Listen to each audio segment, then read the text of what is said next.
Les États-Unis ne l'ont pas vu venir. En quelques heures, la tomate, oui, l'ingrédient le plus basique de leur régime quotidien, est devenue le symbole d'une rupture continentale. Après 6 ans de dépendance totale à la tomate mexicaine, Washington a dynamité l'accord qui alimentait ce flux. Le résultat, un tarif de 17,1% qui a fait grimper les prix, vider les étals et déclencher une réaction silencieuse mais mortelle. Le Mexique s'est tourné vers le Canada. Les ponts du Texas ne sont plus empruntés. Désormais, les trains frigorifiques vont directement à Toronto. Et tandis que le consommateur américain paie le double pour une salade, le Canada reçoit les fruits les plus frais, sans débourser un centime de plus en droits de douane. Entre 2019 et 2024, cette dépendance est devenue structurelle. 60% des tomates consommées dans les supermarchés américains provenaient des sols du Sinaloa, de Michoacán ou du Bajío. 8 milliards de dollars franchissaient chaque année la frontière enveloppée de cellophane et de glace sèche. La Floride, le Texas et l'Arizona construisirent des serres équipées de capteurs, mais le climat, les coûts et la main-d'œuvre favorisaient dans le sud. Le Canada, acteur discret, n'achetait qu'une infime part de cet océan rouge, tandis que des caisses vertes, avec des inscriptions en espagnol défilaient sur les autoroutes, la politique à Washington changeait de ton. Des discours sur la souveraineté alimentaire recueillaient des applaudissements. Des fondations conservatrices ressuscitaient la guerre du poulet de 1960 comme avertissement. Lorsque l'Europe punit la volaille américaine, la riposte américaine impose des droits sur les camions allemands, remodelant l'industrie automobile. Cette leçon flottait au-dessus des congrès agricoles, où l'on affirmait que le prix de la sécurité intérieure pouvait se mesurer en quelques centimes supplémentaires par livre. La tension monta subrepticement, comme de l'humidité dans un vieux mur. Début 2025, les associations horticoles de Floride intensifièrent la pression, présentant des études chiffrant des pertes se comptant en millions dues à des pratiques prédatrices du Sud. Les exportateurs mexicains ripostèrent avec factures et listes de salaires prouvant que le coût réel résidait dans les champs, pas dans les douanes. Les chaînes de supermarchés avertirent que toute perturbation se répercuterait dans le panier des familles. Mais personne n'écouta. Le 14 juillet 2025, à 7 heures précises, un fonctionnaire du département du commerce tient un document à en-tête dorée. La salle est petite, sans caméra, seulement des témoins juridiques et un chronomètre qui descend vers 0. À l'instant fatidique, le secrétaire signe et frappe le papier avec un sceau métallique. Le bruit résonne comme une balle dans un silo vide. L'accord de suspension est abrogé et un droit de 17% sur la tomate fraîche mexicaine entre en vigueur immédiatement. L'annonce parcourt la fibre optique en quelques secondes et provoque des réactions contrastées. À Homestead, 3 agriculteurs lèvent les bras en signe de victoire. L'un, descendant d'exilés cubains, déclare à la radio que la mesure apportera des tomates patriotiques et sauvera des emplois. À Yuma, un opérateur d'emballage se montre soulagé, espérant que le tarif écartait la concurrence et augmentera son salaire. Aucun ne mentionne que leur culture ne mûrisse qu'en hiver. Au même moment, à Culiacán, le directeur logistique d'AgroPacifico pose sa tasse de café quand un message clignote « Tarif d'7% est fait aujourd'hui ». Il ne crie pas. Il se tourne vers une carte magnétique couverte d'épingles. Les routes vers le Texas brillant en rouge, les lignes montant vers Vancouver et l'Ontario sont encore en bleu. Il appelle le directeur des opérations et ordonne d'arrêter toutes les expéditions destinées aux États-Unis.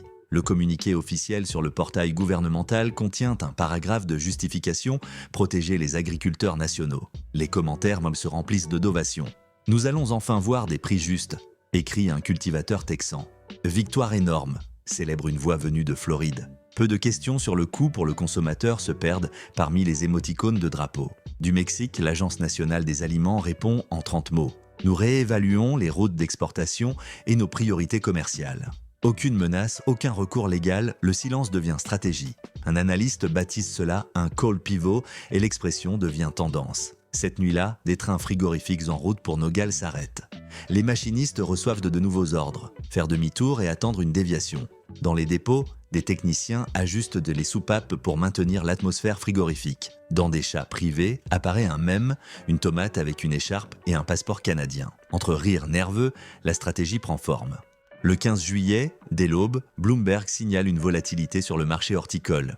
Les actions des chemins de fer canadiens montent de 4%. Des experts prédisent que le Canada absorbera l'offre du Sud grâce à ses longs hivers et sa soif de produits frais. Un présentateur résume « La logistique trouve toujours un chemin ». Pendant ce temps, des porte-paroles de la Maison-Blanche promettent que d'autres cultures pourraient en subir des tarifs pour renforcer la souveraineté agricole. Le maïs doux, et le poivron résonne dans les couloirs où l'écho de la guerre du poulet revient. Un conseiller économique, hors micro, rappelle que renchérir les aliments n'a jamais été populaire en période d'inflation. Au coucher du soleil, les réseaux sociaux montrent des étals où le prix de la tomate augmente de 10, 20, 30 cents. Les consommateurs murmurent sans imaginer l'ampleur du raz-de-marée en marche. À Toronto pourtant, les acheteurs découvrent des étiquettes annonçant « Vin Ripen from Baja » sans hausse de prix. Personne ne se doute qu'ils assistent à la naissance d'un corridor continental inédit. La tension se condense dans un entrepôt frigorifique de Sinaloa lorsque la porte coulissante s'ouvre. L'air glacé jaillit comme un souffle mystérieux. Un superviseur palpe une caisse et sent l'humidité parfaite. Il autorise le chargement dans un wagon fraîchement attelé qui parcourra des milliers de kilomètres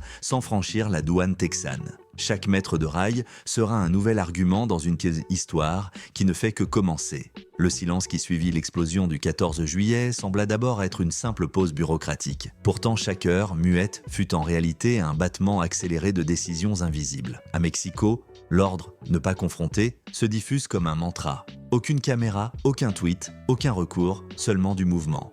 Un cœur d'écran bleu au ministère de l'économie montra en temps réel la reprogrammation de toutes les expéditions horticoles. Les routes qui terminaient traditionnellement en Arizona s'évanouirent, un essaim de nouvelles flèches gravies vers des forêts que peu d'agriculteurs avaient jamais foulées. À Los Mochis, alors que le brouillard matinal planait encore, Rodrigo Beltran, superviseur du dépôt ferroviaire, reçut l'appel clé. Son téléphone vibra avec un code court « Arctique ». Cela suffit pour annuler 15 départs vers Laredo et réaffecter les locomotives frigorifiques vers la côte pacifique. À 6 heures précises, le soleil à peine levé sur les collines, le premier convoi partit sans explication. Les machinistes pensent de transporter des tomates vers la frontière californienne, mais le manifeste codé révèle une destination inattendue. Delta, Colombie-Britannique. Le convoi traversa des rivières asséchées et des champs de nopals endormis. Au crépuscule, il roulait déjà sous les premiers pins de la Basse-Californie. À l'intérieur métallique de chaque wagon, des capteurs envoyèrent des impulsions de température à un satellite canadien qui les transforma en graphiques sur le bureau de la directrice logistique de Fresh Maple Imports en Ontario. Les chiffres verts confirmèrent la faisabilité du plan. Le cœur végétal supporta 48 heures sans fléchir. Tandis que les trains s'allongeaient sur le relief dans la pénombre, la capitale mexicaine éteint ses lumières pour éviter un blackout électrique et les fonctionnaires bien restèrent éveillés. L'instruction était de convertir le mutisme en force, laisser les États-Unis monologuer sur leur victoire agricole pendant que la chaîne du froid changeait de latitude. Il n'y aurait pas de protestation, seulement des factures canadiennes et des rails brûlants sous des roues ayant jamais senti la pulpe tropicale. 2 jours plus tard, le premier chargement atteignit San Isidro, vira vers la côte et poursuivit parallèle à l'océan. Là, un inspecteur américain leva à peine les yeux. Le transit étranger à destination du Canada ne payait pas le tarif. La loi, conçue pour faciliter les procédures avec les Alliés, devint l'abri de la manœuvre mexicaine. Ainsi, la frontière, érigée en mur tarifaire pour les ventes directes, se transforma, par négligence juridique, en simple porte de service. Proche de Portland, la locomotive fit le plein et un nouveau machiniste, porteur d'un passeport canadien, monta à bord. Cette nuit-là, le train pénétra des forêts humides, frôla des montagnes enneigées et ressentit comment le brouillard côtier refroidissait naturellement les conteneurs. Au lever du soleil, les eaux du détroit de Géorgie dorée, le convoi glissa sur le pont ferroviaire jusqu'aux terminaux de Delta. Le chef de gare, homme robuste, ouvrit le portillon et inspira ce parfum doux qu'il n'aurait jamais imaginé respirer entre des fjords. Ce même jour, Ottawa convoqua un cabinet restreint. Sur la table étaient déployées les cartes des nouveaux axes agroalimentaires. Un corridor pacifique reliant Sinaloa à Vancouver et un axe central qui, 4, via le Baggio, regrouperait le grenier de l'Alberta pour se terminer à Mississauga. La ministre des Finances fit glisser 3 chèques signés, 100 millions pour agrandir des entrepôts frigorifiques sur la côte, 80 millions pour agrandir des entrepôts frigorifiques sur la côte, et 40 millions pour agrandir des entrepôts frigorifiques sur la côte, millions pour doubler les quais intermodaux à Calgary et 60 millions pour moderniser les centres en Ontario. La ministre du Commerce extérieur avertit que la discrétion était d'or. Une seule déclaration triomphaliste aurait pu inviter des représailles. Il fut convenu de parler de diversification. Les journalistes, distraits par la flambée des prix à Seattle, tardèrent à remarquer le silence du Nord. Les wagons mexicains cessèrent d'être une nouveauté pour devenir une routine. Toutes les 3 heures, un convoi traversait la frontière sans être vu dans les journaux télévisés mais figurait dans les registres douaniers. Des ingénieurs ajustèrent les algorithmes, les conteneurs apprirent à utiliser l'air glacé des hautes altitudes comme réfrigérant. Une nuit à Kamloops, un conducteur ouvrit un capteur et enregistra 1,9 degrés Celsius sans brûler de diesel supplémentaire. Il le nota comme un miracle. En août, la première récolte automnale mexicaine avait déjà de nouveaux propriétaires. Loblaw, Sobeys et Metro signèrent des contrats à 10 ans. Ils payaient 1 centime de plus par livre en échange de tranquillité. Pour le Sinaloa, ce centime était une assurance vie, salaires assurés et irrigation modernisée. Les wagons se multiplièrent. Kansas City Southern mit à disposition des locomotives. Canadian National offrit des créneaux nocturnes. Ferromex réorganisa les transports de céréales pour libérer des rails. Filmé par drone, le dépôt de Guadalajara brillait comme un circuit. Les casques luisaient tandis qu'on alignait les gondoles étanches. À la mi-août, un raccourci maritime fut testé. Des conteneurs hermétiques embarqués à Mazatlan et débarqués à Prince Rupert. Le premier essai réduisit les coûts de 12%, le second de 16%. Naquit ainsi un corridor permanent. À mesure que l'axe nord-nord se consolidait, les routes de Texan affichèrent des banderoles de protestation. Des entreprises de fret perdirent des trajets, les conducteurs réclamèrent des compensations.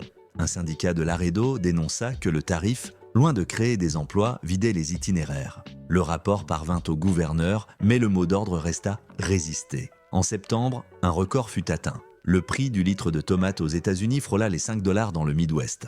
Le département du commerce promit que la production nationale ferait baisser les prix, quand le climat le permettrait. Au Canada, les supermarchés lancèrent un des campagnes « Été éternel ». Des bannières montrèrent des tranches de tomates sur du pain artisanal.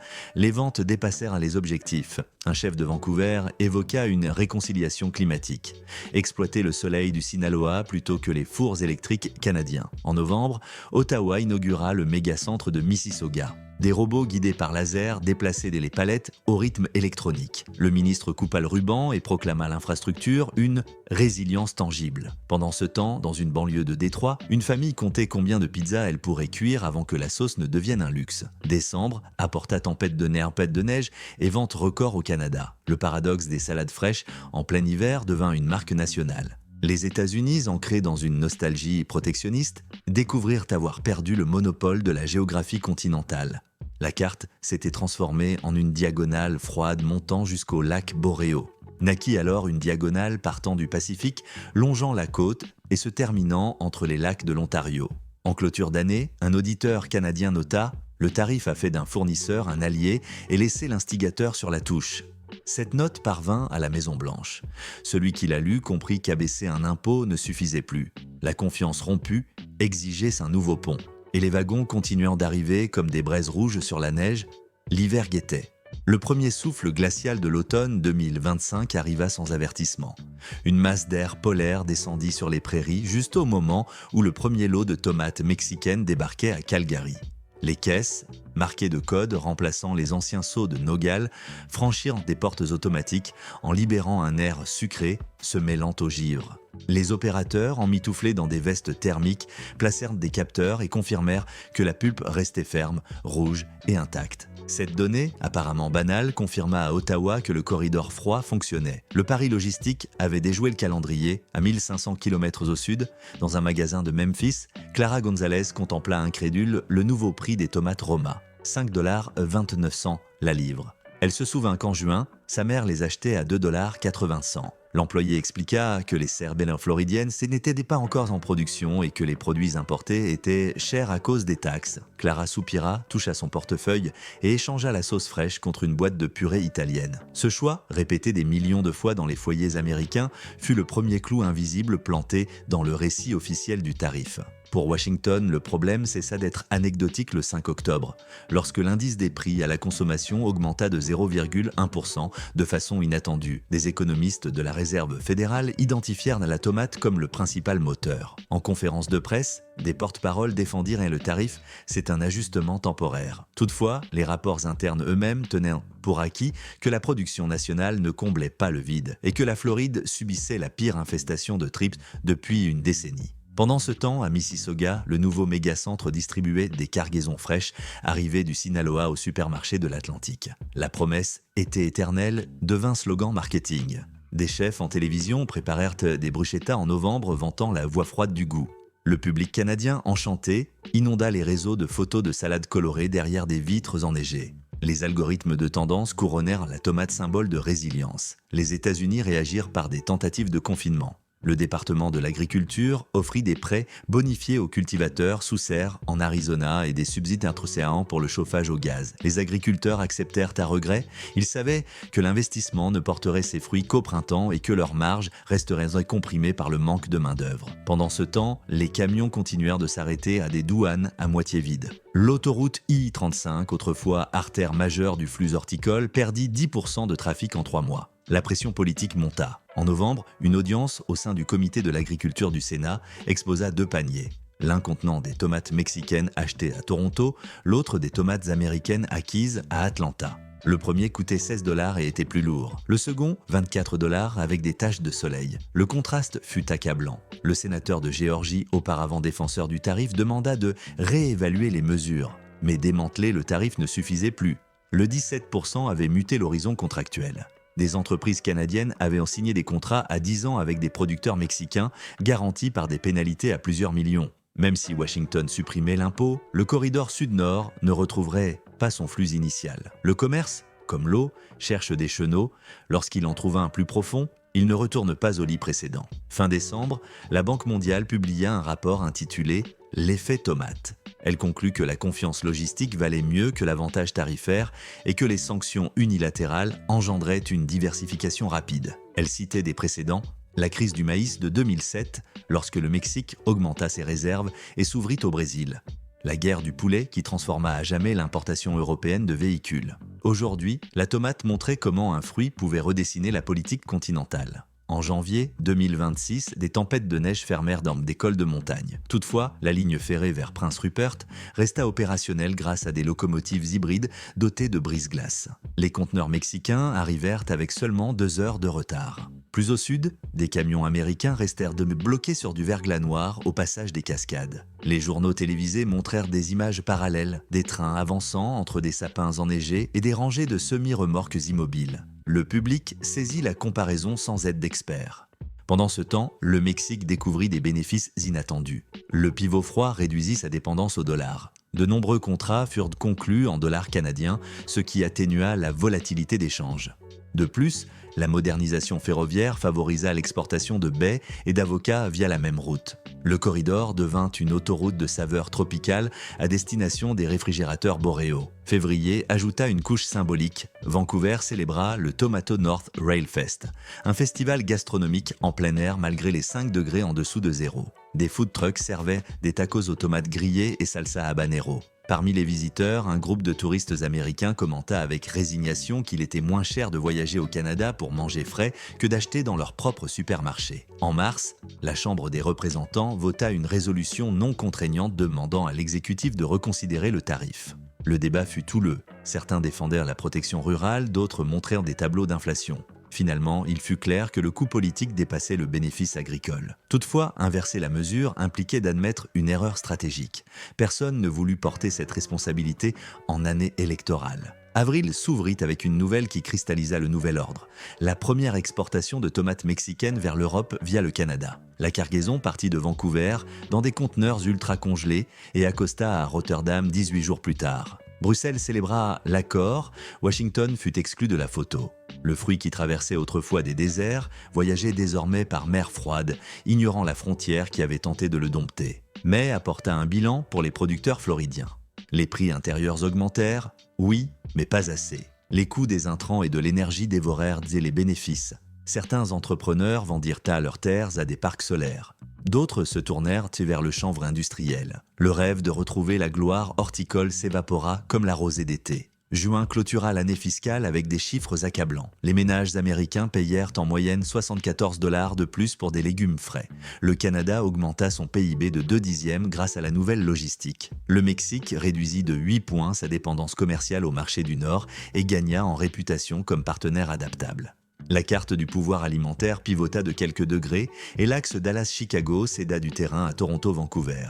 Le 2 juillet, anniversaire du premier ordre de redirection, un train spécial parti de Sinaloa et parcourut en direct à la télévision les 4600 km jusqu'à Mississauga. À son arrivée, des enfants canadiens l'accueillirent avec des drapeaux rouges et verts. Le conducteur, interviewé, dédia ce voyage à la patience et à l'acier des rails.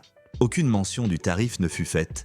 Le silence triomphal restait la langue officielle du corridor. Aux États-Unis, les campagnes électorales firent du tomate un symbole d'erreur de calcul. Une publicité montrait une purée tournant dans l'évier et demandait « Combien de temps vas-tu encore payer pour une erreur de Washington ?» Le message toucha autant les banlieues que les villes, car la pulpe rouge était devenue le miroir de la table quotidienne. Hout vit les premiers efforts sincères de négociation. Lors d'une réunion à Ottawa, des délégués américains proposèrent de supprimer le tarif en échange de contingents exempts d'impôts. Le Mexique écouta poliment et répondit que ces contrats étaient à long terme, mais qu'il y aurait toujours de la place pour des acheteurs ponctuels, s'ils acceptaient de payer le prix du marché. Cette phrase flotta comme une sentence. Les termes avaient été inversés. Septembre clôtura le cycle avec un congrès académique à l'Université de l'Alberta. Le conférencier principal, un historien économique, projeta 3 images, un camion Volkswagen de 1960, un graphique du maïs de 2007 et un wagon frigorifique traversant le Skeena. Il conclut que « les tarifs créent des murs d'air, les locomotives les traversent ». L'auditoire applaudit debout. Alors que le calendrier avançait vers l'hiver 2026-2027, le changement imprégna la culture pop. Des scénaristes new-yorkais plaisantèrent sur la scène de la tomate à 6 $, nouveau baromètre du coût de la vie.